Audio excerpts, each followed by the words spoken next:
At 15, I dreamed of city life while herding livestock in my village. My family said, "You'll get spoiled."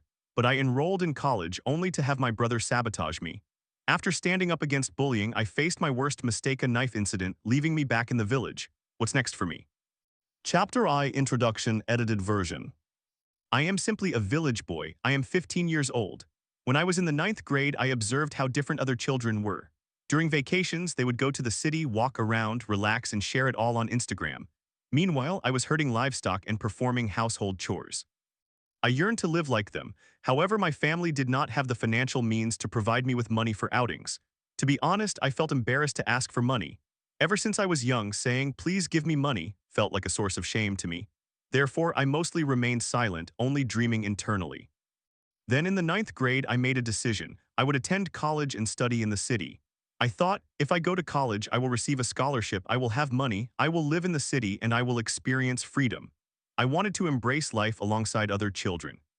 However, when I shared this idea with my family, they disagreed. "If you study in the city, you will get spoiled and you will find trouble," they said. At that time, I chose to enroll in a college that was not too far from the village and later transfer to the city. But I did not disclose this plan to my family. They permitted me to attend the nearby college. However, my older brother opposed it. "No decent children attend that college," he said. I responded, "All colleges are similar, all children are the same." But he would not relent. After receiving my ninth grade diploma, I began collecting the necessary documents for enrollment. My family did not assist me at all. I handled everything myself. I submitted the documents. During that time, my brother became very angry. "You are being stubborn, this is not a place for studying," he said. But it did not concern me. I wanted to begin living the way I desired. People in the village continually asked, "Which college did you enter?" However, I felt too embarrassed to respond. Because deep down, I understood that most of the children there were troubled, many without parents. August arrived. There was only 1 month left before classes commenced. One day, a classmate and I decided to ride a motorcycle to the city and back, yet during our journey, the police stopped us. It turned out that we had crossed into another region's border. They sent us back to the village and handed us over to the local officer. I was furious, because following that incident, my brother withdrew my college documents. "If he goes to study, he will just create more trouble," he concluded. Just like that, everything crumbled. I, who had been saying I am enrolled, was back in school. On September 1st, when I went to school, everyone asked, "You are back." On September 3rd, I found myself sitting at a school desk again, but I felt like an outsider. Then I told my mother I do not want to study at school. Ultimately, she and I reapplied to the same college. From that day forward, my personal life, me true path began. Chapter II The moment I entered college. September 4, 2024. My first day at college. My heart was filled with hope. I was in high spirits. I spoke directly to the college director and immediately settled into the dormitory, which was located within the college. A few days later, I began getting to know the other students. Most were from nearby, but many had enrolled not by their own choice, but because their parents wanted them to. I was the only one who had come there by my own decision. The first week was wonderful, just as I had hoped. The scholarship arrived not much, but it felt like freedom, as if I had my own money. But soon I became familiar with the concept of the system. The local kids, those from the area, told me, "If you want to study here, you will have to give us part of your scholarship every month." I pretended to agree, but in reality, I did not want to comply. I knew that if I resisted, they would break me. One day, I could not bear it any longer. I went to the director and explained everything. "These children are extorting money from me," I said. He resolved the issue. However, the most important thing for me was not to be categorized as a problem student. My plan was to transfer to a city college next semester. If another issue arose, I was afraid I would not be able to leave. Days went by. The scholarship continued to arrive 43574 tenge. I sent half home and retained half for myself. But the dormitory conditions were harsh. No food, cold, uncomfortable. I did not inform my family. I did not want them to worry. In November, I caught a severe cold. At the hospital, I was diagnosed with bronchitis. The doctor prescribed a 2-week sick leave. I returned to the village to recover. During that time, I confided in my mother. After this semester, I want to transfer to the city. I had already spoken to the city college. I told her that I had been quiet, caused no trouble, and they did not object this time.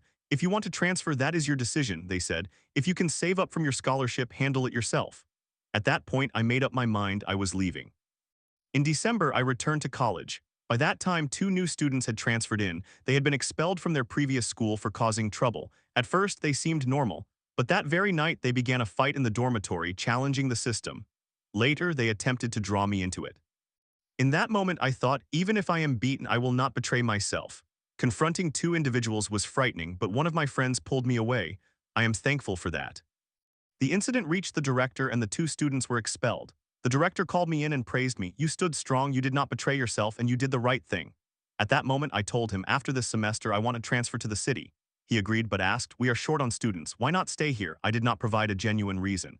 Internally, there was only one. I was ashamed to disclose to people in the village where I was studying. December was the most challenging month for me. Both the teachers and the local children tried to convince me to stay. Some employed psychological pressure while others resorted to physical intimidation. They monitored my every move, searching for any excuse to tarnish my reputation so that no other college would accept me. They did everything to break me. I could not endure it any longer. I exposed myself, I revealed everything. I became a snitch, a red. I reported everything to the Ministry of Education, detailing the pressure, the bullying, the harassment from teachers. Only because of that was I able to transfer to the city college. However, the labels snitch and traitor lingered. They forgot what they had done to me, the pressure they had applied, but I remember. That is why I know I did not betray myself. I defended myself. Chapter III, The New Life in the City and Its Reality. January 13, 2024. The day I transferred to the city college, my emotions were chaotic. On one hand, relief. It felt as though I had escaped the pressure and the environment that had drained me. On the other, uncertainty. What awaited me? Would it be the same? Initially, I wanted to stay in the public dormitory, but what I saw there immediately discouraged me. Teenagers from orphanages, disorder, animosity, life's burdens already weighing heavily on their shoulders. The air was thick with tension. My heart sank. No, I will not find peace here, I thought. I was fearful of getting involved in something damaging. Therefore, I moved in with my cousin and his wife. At first, everything seemed fine. I assisted as much as I could, babysitting and doing chores. However, as days went by, they became colder towards me. Without stating it outright, their gestures made it clear, you should leave. They restricted me, do not go anywhere, watch the children.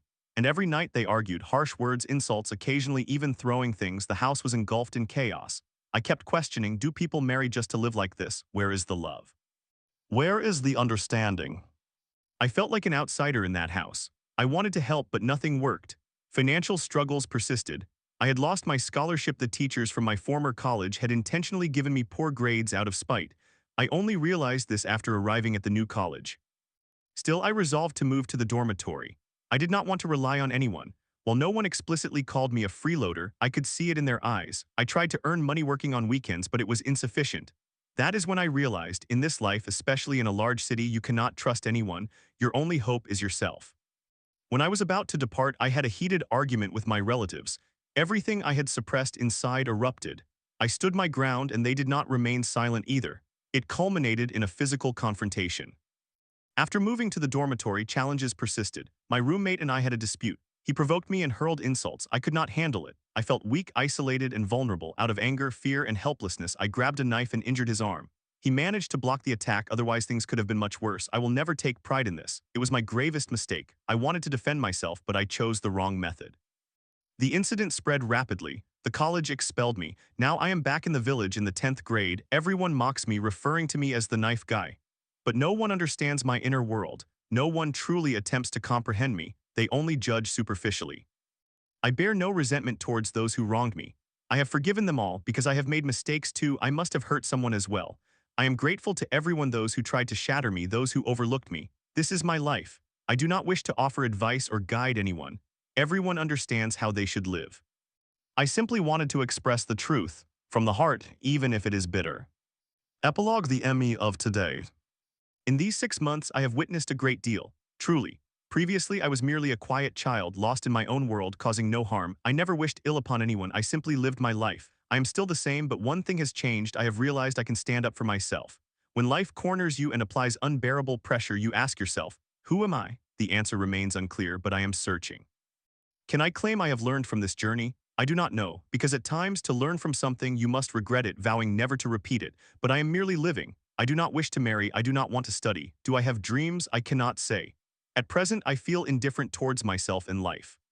Previously, I believed money solved everything. If you possess money, everything will work out. But life demonstrated a different truth. Whether you have money or not, what matters is who you are, what you feel, and what you have endured. Sometimes money cannot heal the wounds in your heart. Instead, it distances you from people. Have I discovered what is essential in life? No, but one thing is clear: if I had, I would not be struggling. Perhaps life is merely a series of passing moments. Perhaps the question is not who do I want to be, but rather who do I refuse to become. Now I am simply living, without plans, without dreams, but there remains one hope: a light still burns within me. I strive to keep it alive, because that is the only proof that I am still. Story 2. My best friend's new girlfriend is guilt trip central, deflecting every critique. Why can't you just be positive? Now, with Alice's toxic positivity and unhelpful responses, Sophie is drowning in uncertainty. Should she break it off before it spirals? Hello everyone! I am usually more of a lurker on this subreddit, also known as I Watch the Click in Oz's Vault on YouTube, so please bear with me for any mistakes I might make regarding the subreddit's customs. Additionally, this is not about my perpetually single self, but rather about my best friend's relationship, which is also the title of this post. She does not have a Reddit account or much familiarity with it, so she asked me to post here for some external perspectives. Everything shared here has been written in collaboration with her, and has her approval before posting. Now on to the issue.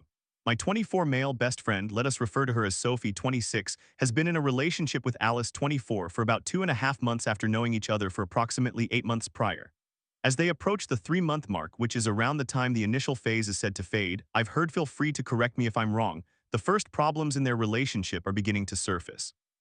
An additional piece of information that will undoubtedly impact the situation, and which I want to mention right at the start, is that Sophie has been diagnosed with autism spectrum disorder, ASD, attention deficit hyperactivity disorder, ADHD, depression, childhood post-traumatic stress disorder, PTSD, and anxiety, or as she puts it, she has mental health issues, while Alice has a diagnosis of dependent personality disorder.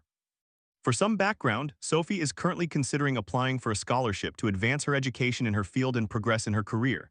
However, she is quite anxious about several aspects of this. 1. It is a considerable effort to actually apply for the scholarship. 2. Receiving the scholarship does not automatically guarantee that she will also be accepted by the university she wishes to attend. And 3. She fears that she may not be able to complete it and may have to drop out due to the subject-specific, but mainly mental, challenges that it would entail, which would consequently result in her losing the scholarship and needing to repay all the funds. To summarize, she fears not being accepted, and if she is accepted, she worries about not being able to finish. Particularly if she were to lose the scholarship and drop out, she would forfeit her current, relatively well-paying job for no reason. She spoke to Alice about some of her concerns, and Alice's reaction was somewhat of a trigger, leading Sophie to realize that certain things were bothering her. That is when she came to me to seek my opinion and determine if she was overreacting or not. I am also diagnosed with ASD but possess higher objective analysis skills than she does. When Sophie mentioned to Alice that she was contemplating applying and her concerns, Alice responded with, "Just try it. You have nothing to lose," which in itself is not necessarily a negative statement if it were solely in relation to applying for the scholarship.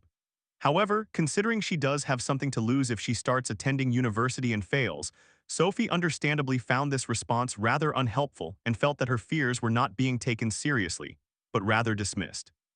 After speaking with me and articulating the specific things that were bothering her, she recognized that Alice frequently says things like everything is going to be fine, even in situations where, when viewed objectively, which both Sophie and I tend to do due to our autism, it is, in fact, not true. This "just go with it and everything will work out" mentality, in our opinion, can be quite detrimental when the chances of success are poor from the outset, and we consider it to be a form of toxic positivity. Up to this point, this does not seem like a significant issue, and most of you would likely advise her to have a conversation with Alice about it and express how Alice's response affected her. The complication is that she already did so before even consulting me, which is where things began to escalate. When Sophie initially said, "But I don't think everything actually is going to be fine, as you say," Alice simply replied, "Well, I think it is going to be fine."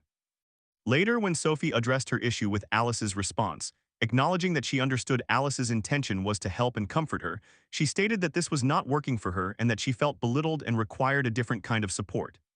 Alice became defensive and claimed she only meant well, asserting that Sophie was making her feel bad by bringing this up, completely shifting the focus onto herself. In my view, she effectively diverted the conversation away from the real issue, which was Sophie attempting to address the concern and clarify matters for any future situations. This guilt-tripping made Alice appear to take on the victim role while depicting Sophie as the villain, when in this instance it is quite the opposite. I do not know, but this tendency to deflect blame instead of engaging in conversation and working on oneself to help your partner feel better feels like a red flag to me. Sophie agreed that this behavior indeed borders on red flag territory. If I learned that I hurt my partner, I would do my utmost to find a way to prevent it in the future. This is not the first time something like this has occurred. Previously, it had been less noticeable because it was on a smaller scale. We worry that this could become a larger problem in the future if the relationship continues along this path, whereby every time Sophie raises any issue, it will be twisted to portray her as the antagonist. According to Sophie, Alice's inability to handle any form of criticism is not just limited to Sophie, as she also struggles to accept any feedback or suggestions for improvement from her university professor. She tends to take any critique personally and feels attacked. A few days after this conversation, Alice proposed that they both apologize to one another for their hurt feelings, embrace at their next date, and then move on. A suggestion that both Sophie and I found concerning because we do not see how she has done anything wrong and believe there is no reason for her to apologize. Alice claimed Sophie hurt her feelings with her negativity, which we both perceive as a realistic and objective assessment of the scholarship and university situation, by stating that what she said did not assist her. Apparently, being told this made Alice so upset that she could not sleep properly. Sophie and I believe that the only reason Alice felt this way was to induce guilt. While the proposal to apologize, embrace, and move on is reasonable for situations where both parties have something to apologize for, we believe that this is not the case here. During our discussion, Sophie pointed out several other issues she perceives as problems. For example, Alice forgot that Sophie attended university to participate in a free lecture to determine its suitability. Sophie had hardly spoken of anything else recently. While it is possible to forget the specific date, one would expect her to remember that she was generally doing this. However, when Sophie sent a photo of the lecture hall, the reaction was not an acknowledgement such as, "Oh, is that today?" but rather, "What is that?" This suggests that she did not simply forget the date, but that she forgot entirely about the lecture. Another concern is that Alice tends to engage in love bombing when she feels guilty about something she did or said instead of confronting the issue. Sophie once requested that Alice refrain from smoking when she is nearby or in the hallway of their apartment building, which I recently learned is apparently illegal, so perhaps she can mention that to her next time. Alice took offense and subsequently continued to apologize and express love instead of accepting and respecting Sophie's request and modifying her behavior. Additionally, Alice once became upset when a comment containing "once we marry" was made, and Sophie responded, "We don't even know if we will ever get married," which is a perfectly reasonable statement in my opinion. Discussing marriage or becoming upset over someone's lack of commitment to marriage just 2.5 months into dating seems quite unreasonable. Sophie is beginning to feel uncertain about this relationship and is feeling overwhelmed by the situation. She is unsure if breaking up is the right decision.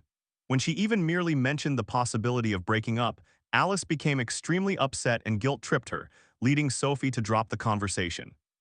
We recognize that Alice's diagnosed personality disorder complicates the ability to fairly assess the entire situation, which is why Sophie decided to turn to Reddit in hopes of gaining new insights and different perspectives.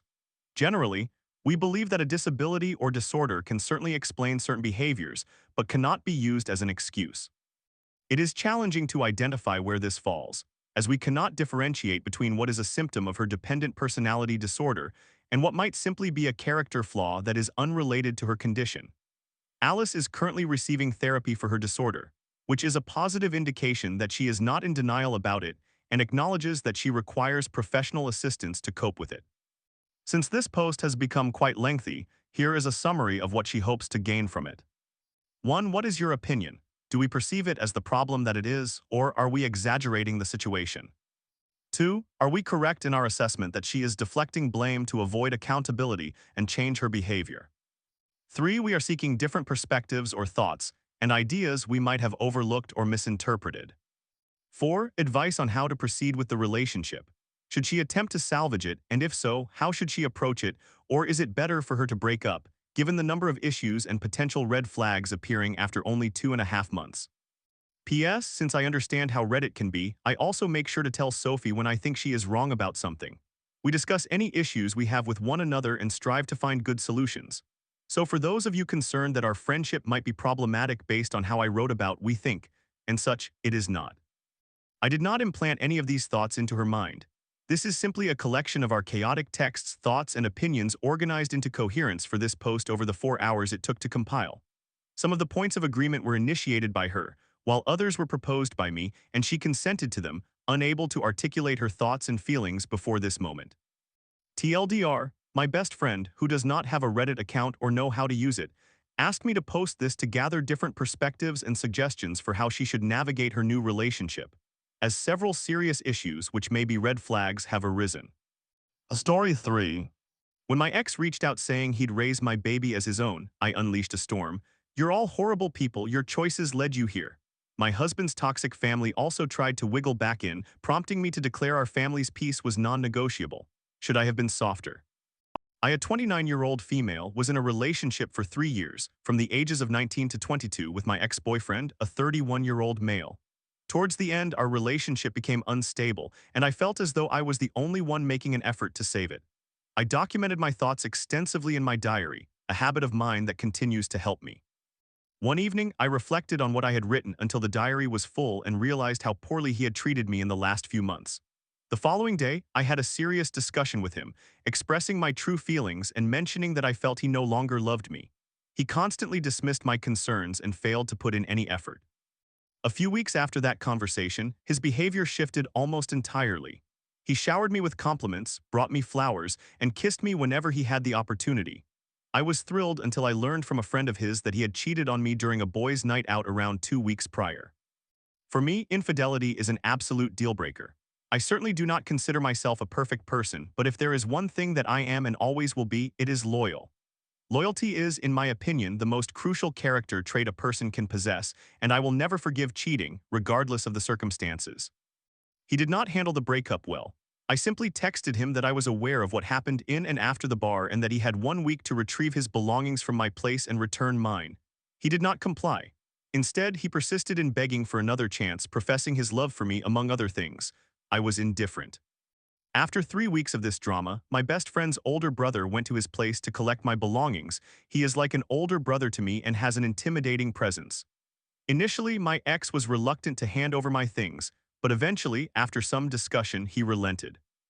Life moved on for me. Although I was heartbroken, I completed my degree a few months later. It was only then that one of his friends reached out to inform me that he was struggling to cope with the breakup and had begun to drink heavily every weekend. This later escalated to drinking on additional days during the week. My informant also shared that he had dropped out of college and was now working part-time as a bartender. Furthermore, he mentioned that since our breakup, my ex had been engaging in casual hookups nearly every weekend, sometimes more frequently. He usually picked up girls after his shifts and felt hopeless about love and genuine connection. That message was longer, but this was years ago, and I do not recall every single word precisely, but it was something along those lines. Originally, I did not intend to respond, as I questioned why I should even care. He was the one who chose to betray me and ruin our relationship, so I felt no obligation to say anything in return. A couple weeks later, another friend reached out, but it was clear that the two had spoken beforehand because he described me as cold, cruel, and heartless for not communicating and for not giving him another chance. That was the first time I decided to respond to a message, as I was furious and confused. He treated me terribly during the last few months of our relationship, only to cheat on me afterward. I had no desire to be with someone capable of such betrayal. I have always believed in maintaining strict boundaries, and I will uphold that belief. I do not tolerate infidelity, and I am grateful that I ended the relationship. Fast forward to when I was 24, a friend from work invited me to a social gathering where I met my now husband, a 32-year-old male. Initially, he seemed very cold and distant, and I am an introverted person myself. Our first conversation occurred in a group setting where we seldom interacted directly. At one point, the topic of family arose, and although I do not recall the exact question he was asked, someone inquired about his family and he simply stated that he was no longer in contact with any of his family members. The group conversation gradually faded, and after having a few more drinks and relaxing a bit, he approached me and we began talking privately. At first, our conversation revolved around small talk about our interests and backgrounds. However, I felt an immediate connection to him when we started conversing one-on-one. The discussion turned personal more quickly than usual for me, as I am typically reserved and private. Nevertheless, something about being open with him felt right. As it turns out, he became my husband, so my instincts were correct. I shared details about my previous relationship, how it ended, and everything surrounding it. That's when he revealed to me that he had no contact with his family because his brother had an affair with his girlfriend. After he broke up with her, the girlfriend and his brother became a couple. His family insisted he come to terms with the situation since the two clearly loved each other and deserved to be in each other's lives, advising him not to take it too personally because the heart wants what it wants. He shared more details about the entire situation and what had transpired between him and his family. At some point during our conversation, I found myself tearing up. I am not an overly emotional person and do not cry easily, but something within me stirred when he spoke. I genuinely felt so sorry for him. We continued talking and began dating shortly after, and the rest is history. We got married last year, and honestly, my husband is the best person I have ever encountered. A couple of months ago, I became pregnant with our first child, and we could not be happier. I shared the news of my pregnancy, which eventually reached both my ex and my husband's family. I have my ex blocked on all social media platforms, and his number is also blocked. Additionally, both he and I have blocked my husband's family. The first message came from his mother, who created a new Instagram account to congratulate us and tell my husband that she looked forward to becoming a grandmother. My husband did not see the message at first and only discovered it 2 days later. When I say my husband was furious, I mean he was shaking, and honestly, I was surprised he did not break down in tears because of it. He initially did not respond to his mother as he was far too shaken. I allowed him to vent to me, and we discussed the entire situation. Less than a day later, his brother reached out, informing him that his relationship with his ex-girlfriend had not worked out because, surprise, she had cheated on him. He also expressed a desire to reconcile, stating that he missed his older brother and that their parents had been talking about him frequently and missed him as well. It is amusing that their mother never mentioned that in her message, and their father did not even bother to reach out. That moment was when my husband broke down and cried. I am uncertain for how long I held him, but I was so enraged that these terrible people had the nerve to reach out.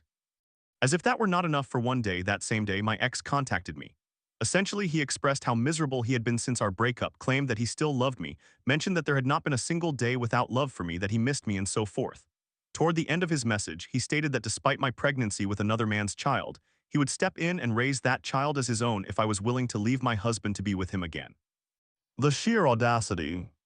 I was absolutely livid. I do not believe I have ever been this angry in my life. I sent messages to all of them, my ex and my husband's family, telling each and every one of them to leave us alone, to never contact my husband or me again, and that we did not want any of them near us or our baby ever. I sent individualized messages to each person. In essence, I used harsh words, labeling them all as horrible people. The messages I sent to my husband's family differed from those I sent to my ex, as the situations were distinct, but overall I told them all to leave us alone, that they were all horrible and disgusting people who lacked an understanding of what loyalty means, and that they made their own bed so now they could lie in it, along with much more. The messages were all quite lengthy. I also pointed out that they each knew precisely what they had done and that they were fully responsible for their decisions. My ex was aware of how much he hurt me by mistreating me for months, fully understanding my stance on loyalty and grasping what he destroyed when he cheated.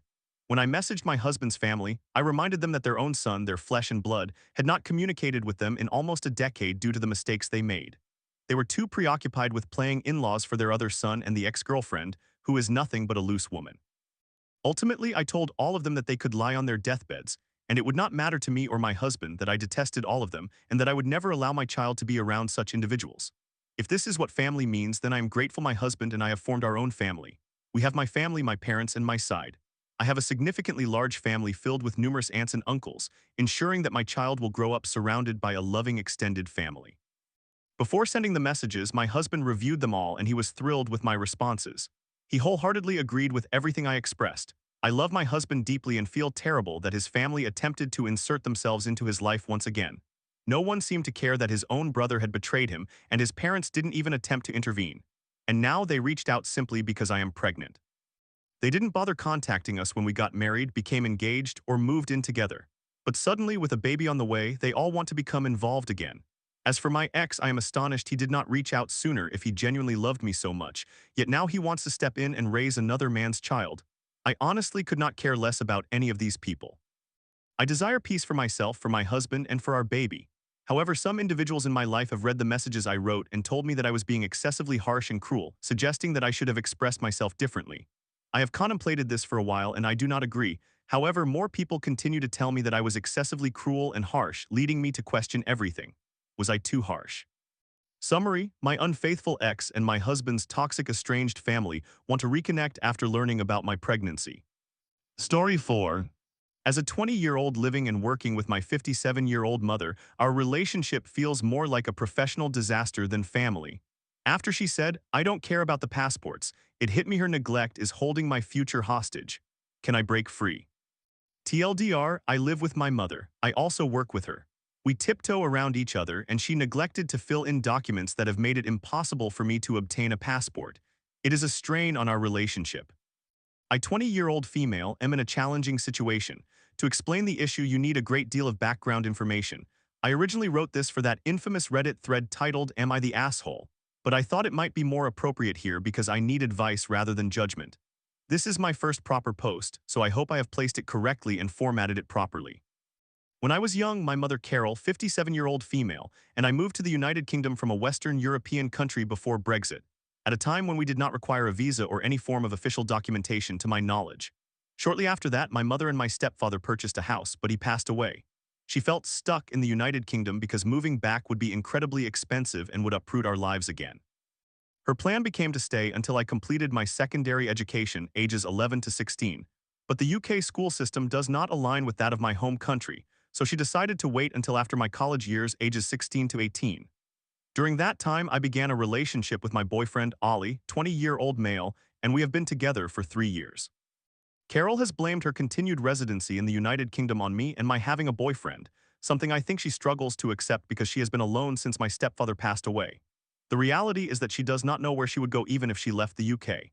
Even if she did have a destination in mind, her passport has expired, so she cannot travel anywhere. I feel that she needs to stop using me as an excuse for not making decisions about her own life.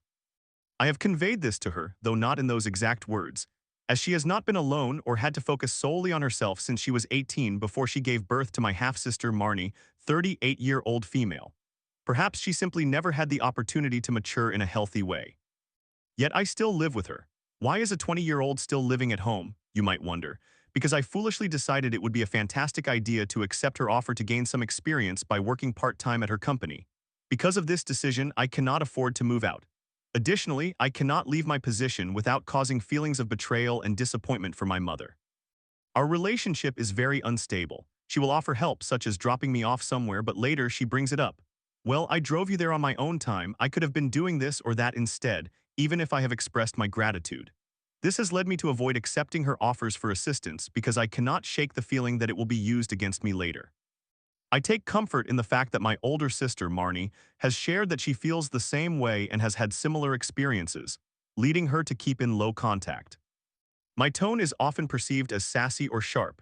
For instance, I might say, "No, I do not want a cup of tea," in the flattest tone imaginable, and she responds, "Now there is no need to be snappy," which ruins the mood of the evening. This happens even when Ollie is visiting and he does not come over often. It is also essential to mention that she does not get along with Ollie's parents, John, male in his 50s, and Sarah, female in her 50s, after I walked away, which I would not have done if the front door had been unlocked when I returned from cooling off and went to their house. His parents left it up to me to decide whether to inform her of my whereabouts because, at this point, I was an adult, and they have significantly different parenting styles than Carol. Working for her has added another unhealthy dynamic to our relationship. She is completely unprofessional. She works from home and calls the office regarding tasks. Then she gets distracted, often ranting about politics, most recently about United States tariffs, which I acknowledge is relevant, but it devolves into conspiracy theories or her recent disagreements with friends. It would not be so bad if she did not then decide that the task she previously called about should have already been completed. I have faced the threat of dismissal over personal disagreements several times. In the same work call, she will say, "No, I do not need your input, you just need to write down the information for this project the way I want it," while also stating, "You should show more initiative. I am not supposed to dictate precisely what I want, that is a waste of time." I could write an entire post about the work antics, but I digress. Despite this, she mentioned once, just once, that it would be challenging to fire me due to the power imbalance. I understand that she too is in a position where it would be impossible to exit this situation without hurt feelings. Following an argument during my personal time and her work time, she expressed that she wanted to and was going to abandon the current project I have been working on with her for the past year. I made it clear that upon the cancellation or completion of the project, I would submit my resignation. Carol was unimpressed and said, "Well, then I do not know why I should bother trying to build anything here. I am just so exhausted from this entire situation and from attempting to gently guide her into making changes." This brings me to the situation that led me to write this post. In 2022, in an effort to obtain my provisional driver's license, I just turned 18, decided to apply for Settled Status European Union Settlement Scheme, or indefinite leave to remain without her assistance. Since I was applying past the deadline, I had to provide evidence for why I did not apply on time, which involved navigating numerous legal requirements to obtain the necessary documents. At that time, she was uninterested in assisting or sorting out her own situation. Despite my having asked her for a year to initiate the process, there was no response. Ollie and his parents supported my efforts, driving me to appointments with citizens' advice and my former schools. In January of this year, I drove to the closest representative of my country to apply for a passport since mine was expiring. To renew your passport for the first time after turning 18, you need your parents' passports and evidence of their right to live in the UK. My father has passed away, so that was not an issue. I simply provided a death certificate straightforward. My mother, not so easy, her passport has expired and she has no proof of her right to reside in the UK. At this point, I will receive my passport when she passes away from old age. It may sound selfish, and I suppose it is, but I am trying so hard to be independent, and yet I am still trapped by decisions she has made and actions she has neglected to take. There are undoubtedly deeper emotions at play than just this one situation. After returning from the embassy 2 hours away, she expressed, which is a polite way to say it, her disappointment that I did not also arrange an appointment for her or do it together, stating that she would have reasoned with the person handling our applications. That is not how it works. The application is sent from the embassy to our home country and processed there, and any emotional appeals she planned to make would not affect the outcome. I did not want to do this because the process would have been prolonged. Her passport expired last year, and she postponed traveling to our home country to resolve this matter at least 3 times, and I did not want to find myself in the same predicament as her. Whenever I bring up the passport issue, the conversation always turns to how she is going through a difficult time and does not have the bandwidth to think about issues like this. There are things happening at work. The last time I mentioned it, she stated verbatim, "I do not care about the passports." To me, this translates to her not caring about me or my future, as I cannot even apply for dual nationality without a passport. I have made it clear that this is important to me. Ollie has been attempting to coach me through initiating a final conversation, so I know I have tried to ask her for help. He has even suggested writing it in a letter since he understands that I find it very challenging to express my emotions verbally without crying. He did offer to be present for the discussion, but I really do not want him to witness the fallout. After I began writing this post, I received an email from the intermediary company managing my application to inform me that it was on hold, contrary to my understanding that it had been rejected due to missing documents. Therefore, I responded to clarify the situation, and they have forwarded it to my home country's ministry. Following this, I want to emphasize that I am not seeking advice regarding this matter, but I am including this information for context about my relationship with my mother. Obviously, this is just my perspective on our relationship, and I am by no means the easiest person to live with. I would be remiss if I did not acknowledge my shortcomings, and clearly there is something wrong with me if I have genuinely contemplated whether to report her and have her deported. I am happy to answer questions about my own behavior in the comments, as I acknowledge this post is heavily biased against her, and if I provide updates, I will include those answers for context. I have likely overlooked other relevant details, but at this point my mind is overwhelmed. I only desire a healthy relationship with my mother, but I do not know how to address these issues or how to work through my own emotions so that I no longer harbor resentment for the position she has placed me in. Our relationship fluctuates daily. Story 5. My mom moved my bed to clean better, but when I complained, she joked about telling dad to punish me for being a brat. Now I feel trapped between love and resentment. "You're no longer a child," she says, "but I just want my space back. How do I heal this?" Hello, I do not typically post on this platform, and I have had Reddit for a long time, but I do not really use it, so this is my first message. I apologize for the poor English. It is not my first language. My mother always cleans my room in the mornings while I am at school during the week, and we have a cleaning lady who comes on the weekends to clean the entire house. Another woman has recently started coming every 3 days to clean and cook, so she has a lot of help. A few weeks ago, my mother informed me that she wanted to rearrange my room. She expressed that she did not like the current setup because the bed makes it difficult to clean the floor since it is against the wall, not in the center of the room, but rather in the corner. I can understand this, as she has a condition with her knees and lacks much strength in her legs. Nevertheless, I was opposed to the idea because I really liked how my room looked, and after several changes she had made previously, I finally felt it reflected what I wanted. She insisted that we needed to change it because it was also challenging for the other two cleaning ladies, who are not particularly young either. I still refused, and we had a brief discussion but let it rest there. A week ago, she brought up the topic again, and I reiterated that I did not want to change it. She asked me to just let her move the bed for a week, stating that if I still did not like it after that time, she would allow me to move it back against the wall. I agreed, but then we encountered some family problems and I became ill, so ultimately she did not move anything. I should also mention that I have had a lot of homework and projects at school, so I really forgot about it during the week. Last Friday, however, she entered my room and told me jokingly I believe that she would inform my father to punish me for being disrespectful.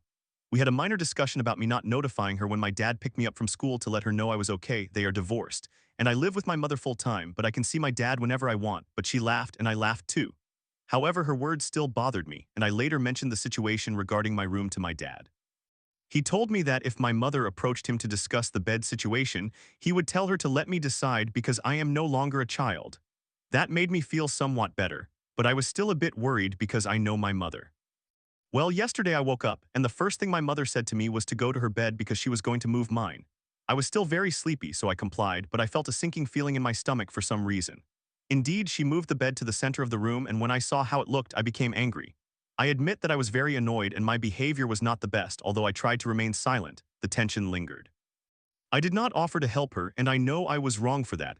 I cannot justify my behavior as I can be immature at times. After a while, I went to check on her and finally said something along the lines of, "I am glad you told me that I can move the bed again next weekend." To which she replied, we will see, it will be easier to clean the floor now. I thought, but you literally promised. What do you mean we will see? I told her I could move the bed for her on the weekends, of course, and that I could clean the floor. The conversation did not go well. She said that I could not just clean my room on the weekends and that she cleaned my room every day. What am I supposed to do? Call you when you are at school and ask you to come and move the bed? This really annoyed me. I do not recall what I said to her, but I chose to remain silent in the end because the last few days had been filled with tension between us. Then she told me that she had found spiderwebs behind my television. I was genuinely surprised. I had not noticed them because I usually clean the floor, my dresser, my closet, my bookshelves, my bedside table, my desk, and my bed. But I never thought the television needed cleaning, and I cannot reach it anyway because it is mounted to the wall. She then informed me that she had finally cleaned my windows because the bed was no longer there to obstruct her. And I interrupted her saying, I did not know that the television needed to be cleaned because I genuinely did not know. She responded, I am talking about the windows right now. I replied, yes, but I am discussing the television right now. I did not, and she interjected, see, that is what you do when you start losing an argument, you talk nonsense. I swear I was about to explode and then cry. However, I did not because that leads to nothing.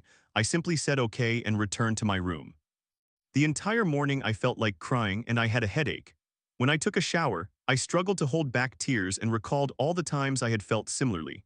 We also had a brief argument because now my charger cannot reach my bed and I have to stretch my arm just to use my phone while it charges.